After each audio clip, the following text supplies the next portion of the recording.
ಸಂಜೆ 4:30 ಹೊತ್ತಿಗೆ ಕೊಲೆ ಆರೋಪಿ ದರ್ಶನ್ ಪೊಲೀಸರ ಮುಂದೆ ಶರಣಾಗ್ತಾರೆ.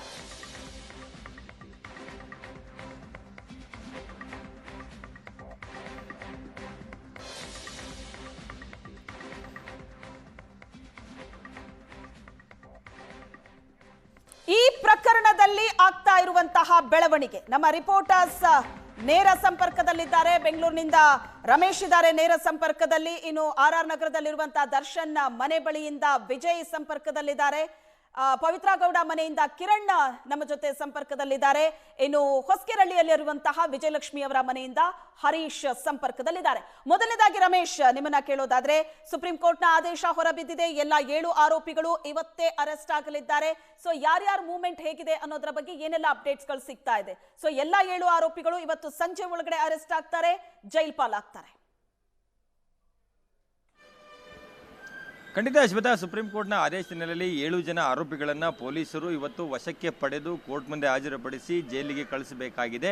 ಆದರೆ ಆರೋಪಿಗಳಿಗೆ ಬೇರೆ ಆಪ್ಷನ್ನೇ ಇಲ್ಲ, ತಪ್ಪಿಸಿಕೊಳ್ಳುವಂಥ ಪ್ರಮೇಯವೇ ಇಲ್ಲಿ ಮುಂದೆ ಬರೋದಿಲ್ಲ. ಆದರೆ ಈಗ ಆದೇಶ ಬಂದ ನಂತರ ಪೊಲೀಸರು ಯಾವ ಆರೋಪಿಗಳು ಅಂದರೆ 7 ಜನ ಆರೋಪಿಗಳೆಂದರೆ ಪವಿತ್ರ ಗೌಡ, ದರ್ಶನ್, ಅನುಕುಮಾರ್, ಜಗದೀಶ್, ನಾಗರಾಜ್, ಲಕ್ಷ್ಮಣ್ ಮತ್ತೆ ಪ್ರದೋಷ್, ಒಟ್ಟು 7 ಜನ ಆರೋಪಿಗಳ ಲೊಕೇಶನ್ಗಳು ಎಲ್ಲಿದೆ ಅನ್ನುವಂಥದ್ದನ್ನ ಚೆಕ್ ಮಾಡ್ತಾ ಇದ್ದಾರೆ. ಈಗಾಗಲೇ ಪವಿತ್ರ ಗೌಡ ಮನೆಗೆ ಪೊಲೀಸರು ಹೋಗಿ ಎಲ್ಲೊಂದ್ ಕಡೆ ಹೊರಗಡೆ ಹೋಗುವಂತಹ ಪ್ರಯತ್ನವನ್ನು ಮಾಡಿದ್ರೆ ತಡೆದಿದ್ದಾರೆ. ಅವ್ರನ್ನ ತಕ್ಷಣಕ್ಕೆ ಈಗ ಪೊಲೀಸರ ವಶದಲ್ಲಿ ಪವಿತ್ರ ಗೌಡ ಬಹುತೇಕ ಇದ್ದಂತೆ. ಆದ್ರೆ ದರ್ಶನ್ ಎಲ್ಲಿದ್ದಾರೆ ಅನ್ನುವಂಥ ಹುಡುಕಾಟವನ್ನ ಪೊಲೀಸರು ಮಾಡ್ತಾ ಇರುವಂತದ್ದು. ಅದರಲ್ಲಿ ಈಗ ಪೊಲೀಸರಿಗೆ ಸ್ಪಷ್ಟವಾದಂತಹ ಮಾಹಿತಿ ಇದೆ. ನಿನ್ನೆ ರಾತ್ರಿ ಮೈಸೂರು ಜಿಲ್ಲೆಯ ಟಿ ನರಸೀಪುರದಲ್ಲಿರುವಂತಹ ಅವರ ಒಂದೇನು ತೂಗುದೀಪ ಫಾರ್ಮ್ ಹೌಸ್ ಇದೆ, ಅಲ್ಲಿಂದ ಹೋದಂತವರು ಅವರು ತಮಿಳುನಾಡಿಗೆ ಹೋಗಿದ್ರು, ಒಂದು ದೇವಸ್ಥಾನಕ್ಕೆ ಹೋಗಿದ್ರು ಅನ್ನುವಂಥದ್ದು. ದೇವಸ್ಥಾನ ಮತ್ತೆ ಬೇರೊಂದು ಕಾರ್ಯಕ್ರಮದ ಅವರು ಪ್ಲಾನ್ ಇತ್ತು, ಬೇರೆ ಎಲ್ಲೋ ಹೋಗ್ಬೇಕು ಅನ್ನೋದು. ಆದ್ರೆ ಅಷ್ಟೊತ್ತಿಗಾಗಲೇ ದೇವಸ್ಥಾನಕ್ಕೆ ಹೋಗುವತ್ತಿಗಾಗಲೇ ಸುಪ್ರೀಂ ಕೋರ್ಟ್ನ ಆದೇಶ ಹೊರಗಡೆ ಬಂದಿರೋದ್ರಿಂದ ಬೆಂಗಳೂರಿನ ಕಡೆಗೆ ವಾಪಸ್ ಬರ್ತಿದ್ದಾರೆ ಅನ್ನುವಂಥದ್ದು. ಈ ಸಂದರ್ಭದಲ್ಲಿ ಅವರು ವಕೀಲರನ್ನ ಭೇಟಿ ಮಾಡಿ ಮುಂದೆ ಏನ್ ಮಾಡಬೇಕು ಅನ್ನುವಂಥ ಒಂದಿಷ್ಟು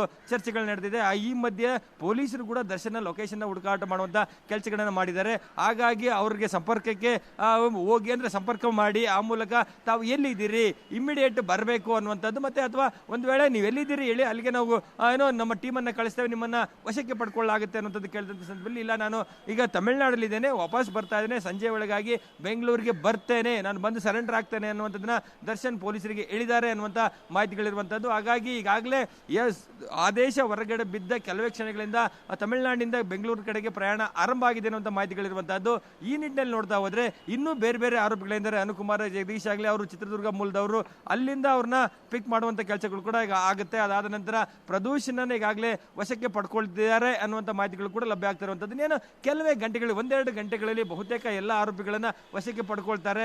ಒಂದ್ ವೇಳೆ ದರ್ಶನ್ ನೇರವಾಗಿ ಬೆಂಗಳೂರು ಕಡೆ ಬರ್ತಾ ಇದ್ರೆ ಅದನ್ನ ಮಾನಿಟರ್ ಮಾಡ್ತಾರೆ. ಒಂದ್ ವೇಳೆ ಏನಾದ್ರೂ ತಡ ಮಾಡುವಂತದ್ದಾಗ್ಲಿ ಅಥವಾ ಬೇರೆ ಡೈವರ್ಟ್ ಮಾಡುವಂತ ಕೆಲಸಗಳಾಗಿದೆ, ಅದರಲ್ಲಿ ಅವ್ರನ್ನ ಮಾನಿಟರ್ ಮಾಡಿ ಸ್ಥಳೀಯ ಪೊಲೀಸರ ಸಹಾಯದಿಂದ ಅವ್ರನ್ನು ಅಲ್ಲಿ ಇಲ್ಲಿಂದಾನೇ ಎಲ್ಲಿರ್ತಾರೋ ಅಲ್ಲಿಂದಾನೇ ವಶಕ್ಕೆ ಪಡ್ಕೊಳ್ಳುವಂತ ಸಾಧ್ಯತೆಗಳಿರುವಂತದ್ದು. ಯಾಕೆಂದ್ರೆ ಪೊಲೀಸರು ಇವತ್ತು ಸಂಜೆ ಒಳಗಾಗಿ ಕೋರ್ಟ್ನ ಅವಧಿ ಮುಗಿಯ ಒಳಗಾಗಿ 7 ಜನ ಆರೋಪಿಗಳನ್ನ ವಶಕ್ಕೆ ಪಡೆದು ಕೋರ್ಟ್ ಮುಂದೆ ಹಾಜರುಪಡಿಸಿ ಜೈಲಿಗೆ ಕಳಿಸಬೇಕಾದಂತ ಅನಿವಾರ್ಯತೆ ಇರುವಂತದ್ದು. ಹಾಗಾಗಿ ಈ ನಿಟ್ಟಿನಲ್ಲಿ ಎಲ್ಲಾ ಆರೋಪಿಗಳು, ಅದರಲ್ಲಿ ಪ್ರಮುಖವಾಗಿ ಪವಿತ್ರ ಗೌಡ, ದರ್ಶನ್ ಸೇರಿ 7 ಜನ ಆರೋಪಿಗಳು ಇವತ್ತು ಜೈಲಿಗೆ ಮತ್ತೆ ವಾಪಸ್ ಆಗುವಂತದ್ದು ಖಚಿತ. ಯಾಕೆಂದ್ರೆ ಸುಪ್ರೀಂ ಕೋರ್ಟ್ ಆದೇಶವನ್ನು ಮಾಡುವ ಸಂದರ್ಭದಲ್ಲಿ ಹೈಕೋರ್ಟ್ ಕೊಟ್ಟಂತ ಆದೇಶದಲ್ಲಿರುವಂತಹ ಒಂದು ಲೋಪಗಳನ್ನ ಎತ್ತಿ ಹಿಡಿಯುವ ಮೂಲಕ ಅವ್ರಿಗೆ ಕೊಟ್ಟಿರುವಂತಹ ಆದೇಶ ಸರಿ ಇಲ್ಲ. ಇಂತಹ ಒಂದು ದೊಡ್ಡ ಕ್ರೈಮ್ ನಲ್ಲಿ, ಈನೆಸ್ ಕ್ರೈಮ್ ನಲ್ಲಿ ಇಂತಹ ಆರೋಪಿಗಳು ಹೊರಗಡೆ ಇರುವಂತದ್ದು ಸೂಕ್ತ ಅಲ್ಲ. ಇವ್ರ ವಿರುದ್ಧ ಸಾಕ್ಷಿಗಳಿದೆ. ಒಂದು ವೇಳೆ ಇವರು ಹೊರಗಡೆ ಇರುವಂತದ್ದು ಸೂಕ್ತ ಅಲ್ಲ ಅನ್ನುವಂಥದ್ದು ಒಂದ್ ಕಡೆ ಆದ್ರೆ, ಮತ್ತೊಂದ್ ಕಡೆ ಈ ಕೇಸಿನ ಟ್ರಯಲ್ ಶುರುವಾಗಿದೆ, ಅದರಲ್ಲಿ ಈ ಸಾಕ್ಷಿಗಳ ಮೇಲೆ ಸಾಕಷ್ಟು ಪ್ರಭಾವ ಬೀರಬಹುದು ಅನ್ನುವಂತ ಅರ್ಥೈಸಿ ಸುಪ್ರೀಂ ಕೋರ್ಟ್ ಒಂದು ಆದೇಶವನ್ನು ಮಾಡಿರುವಂತದ್ದು. ಹಾಗಾಗಿ ಎಲ್ಲ ಆರೋಪಿಗಳನ್ನ ಇವತ್ತು ಸಂಜೆ ಒಳಗಾಗಿ ಕೋರ್ಟ್ ಮುಂದೆ ಹಾಜರುಪಡಿಸಿದ ನಂತರ ಅವರು ಮೊದಲು ಯಾವ ಜೈಲಲ್ಲಿ ಇದ್ರು ಅದೇ ಜೈಲಿಗೆ ವಾಪಸ್ ಹೋಗ್ತಾರೆ, ಅಥವಾ ಟ್ರಯಲ್ ಇನ್ನೇನು ಸದ್ಯದಲ್ಲೇ ಆರಂಭ ಆಗುತ್ತೆ. ಟ್ರಯಲ್ ನಡೆದ ಸಂದರ್ಭದಲ್ಲಿ ಎಲ್ಲ ಆರೋಪಿಗಳನ್ನ ಕೋರ್ಟ್ ಮುಂದೆ ಪ್ರತಿದಿನ ಕರ್ಕೊಂಡೋಗಿ ಜೈಲಿಗೆ ಬಿಡುವಂತದ್ದು ಕಷ್ಟ ಆಗುತ್ತೆ. ಹಾಗಾಗಿ ಪರಪ್ನಗರ ಜೈಲಿನಲ್ಲಿ ಇಡಿ ಅಂತೇಳಿ ಸರ್ಕಾರಿ ಪರ ವಕೀಲರು ಮತ್ತೆ ಅಕ್ಯೂಸ್ಡ್ ಪರ ವಕೀಲರು ಕೂಡ ಕೇಳುವಂತಹ ಸಾಧ್ಯತೆಗಳಿರುವಂತದ್ದು. ಹಾಗಾಗಿ ಇವತ್ತು ಎಲ್ಲರೂ ಜೈಲಿಗೆ ಹೋಗುವಂತದ್ದು ಖಚಿತ, ಮತ್ತೆ ಅದನ್ನ ತಪ್ಪಿಸ್ಲಿಕ್ಕೆ ಯಾರಿಂದನೂ ಸಾಧ್ಯ ಇಲ್ಲ. ಆದರೆ ಯಾವ ಜೈಲಿಗೆ ಹೋಗ್ತಾರೆ ಅನ್ನುವಂಥದ್ದನ್ನ ಸೆಷನ್ಸ್ ಕೋರ್ಟ್ 57ನೇ ಸೆಷನ್ಸ್ ಕೋರ್ಟ್ ಮುಂದೆ ಹಾಜರುಪಡಿಸಿದ ಸಂದರ್ಭದಲ್ಲಿ ಅಲ್ಲಿ ತೀರ್ಮಾನ ಆಗುವಂತಹ ಸಾಧ್ಯತೆಗಳಿರುವಂತಹದ್ದು ಶ್ವೇತಾ. ಸೊ ಈ ಪ್ರಕರಣದಲ್ಲಿ ಒಂದ್ ಕಡೆ ಸುಪ್ರೀಂ ಕೋರ್ಟ್ ಒಂದು ಆದೇಶವನ್ನು ಮಾಡುವ ಸಂದರ್ಭದಲ್ಲಿ ಒಂದು ರೀತಿಯ ಒಂದು ಲ್ಯಾಂಡ್ ಮಾರ್ಕ್ ಜಡ್ಜ್ಮೆಂಟ್ ಅನ್ನುವ ರೀತಿ ಒಂದು ಆದೇಶವನ್ನು ಮಾಡಿರುವಂತದ್ದು. ಯಾಕೆಂದ್ರೆ ಒಂದು ಕ್ರೈಮ್ ಕೇಸ್ಗಳಲ್ಲಿ ಭಾಗಿಯಾದಂತವರ ವಿರುದ್ಧ ಅವರು ಸಾಕ್ಷಿಗಳಿದ್ದಂತ ಸಂದರ್ಭದಲ್ಲಿ ಕೂಡ ಬೇಲನ್ನು ಕೊಡುವಂತ ಸಂದರ್ಭದಲ್ಲಿ ಬೇಲ್ ಕೊಡುವಂತ ಕೆಳ ಹಂತದ ನ್ಯಾಯಾಲಯಗಳು, ಅದು ಸೆಷನ್ಸ್ ಕೋರ್ಟ್ ಆಗಲಿ, ಮ್ಯಾಜಿಸ್ಟ್ರೇಟ್ ಕೋರ್ಟ್ ಆಗಲಿ ಅಥವಾ ಹೈಕೋರ್ಟ್ಗಳಾಗಲಿ ಕೊಡುವಂತ ಮಾಡುವಂತ ಸಂದರ್ಭದಲ್ಲಿ ಸರಿಯಾದಂತ ರೀತಿಯ ವಿವೇಚನೆಯನ್ನು ಬಳಸಬೇಕು, ಸಾಕ್ಷಿಗಳನ್ನ ಇರುವಂತಹ ಮೆಟೀರಿಯಲ್ಗಳನ್ನ ಮೆರಿಟ್ನ ಕನ್ಸಿಡರ್ ಮಾಡಬೇಕು ಅನ್ನುವಂಥ ನಿಟ್ಟಿನಲ್ಲಿ ಆದೇಶವನ್ನು ಮಾಡಿರುವಂತದ್ದು. ಅದ್ರ ಜೊತೆಗೆ ಅವ್ರು ಜೈಲಿನಲ್ಲಿ ಇದ್ದಂತ ಸಂದರ್ಭದಲ್ಲಿ 2 FIR ಆಗುತ್ತೆ, ಅಲ್ಲಿ ಕೂಡ ರಾಜಾತಿಥ್ಯ ಪಡ್ಕೊಂಡಿದ್ದಂತ ವಿಚಾರ ಕೂಡ ಸುಪ್ರೀಂ ಕೋರ್ಟ್ಗೆ ಮಾಹಿತಿ ಕೊಟ್ಟಂತ ಸಂದರ್ಭದಲ್ಲಿ ಮುಂದೆ ಅವರು ಜೈಲಿಗೆ ಹೋದಂತ ಸಂದರ್ಭದಲ್ಲಿ ಕೂಡ ಆರೋಪಿಗಳಿಗೆ ಯಾವುದೇ ರೀತಿಯಾದಂತ ಐಫೈ ಫೆಸಿಲಿಟಿಗಳು ಕೊಡಬಾರದು.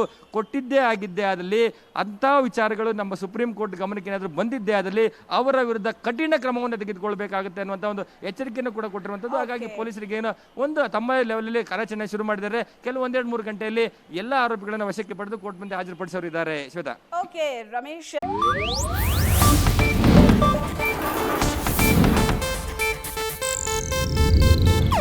ಇದು ಏಷ್ಯಾನೆಟ್ ನ್ಯೂಸ್ ನೆಟ್ವರ್ಕ್ ಪ್ರಸ್ತುತಿ.